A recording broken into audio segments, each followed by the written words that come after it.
With such rapid change in the media industry, the need to constantly upgrade and maintain our knowledge, skills and experience has never been so important.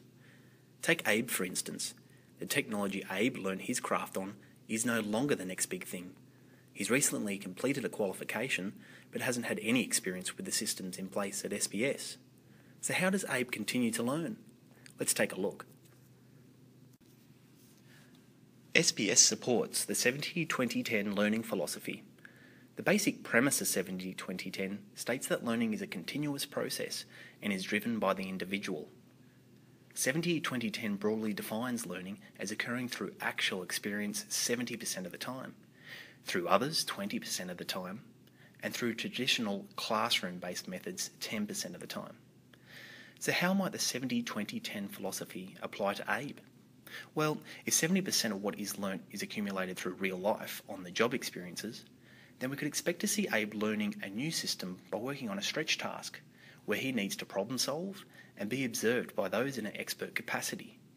Basically, learning is through doing. If 20% of what he's learnt is through dialogue and feedback with others, then we might see Abe being coached by his manager, or mentored from an expert internal colleague or external contact. And if 10% of what he's learnt is accumulated through more formal teacher-led methods of learning, then Abe would attend relevant industry presentations and enrol in courses and qualifications. So what does this all mean?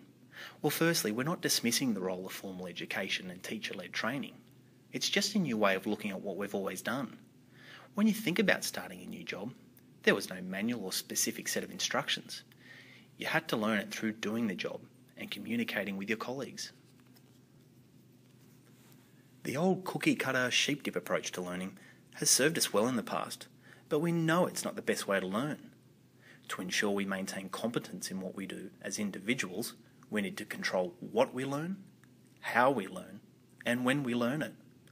In Abe's case, the best way for him to learn a new system might be to draw on the expertise of others and practice through hands-on experience. From person to person, the best way to learn something is dependent on that individual and their goal.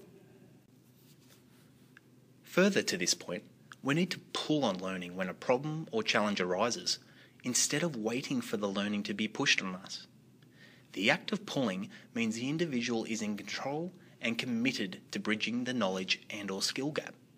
Having learning pushed on us when we don't see its immediate value means we're less receptive to the learning and unlikely to use the new knowledge or skills.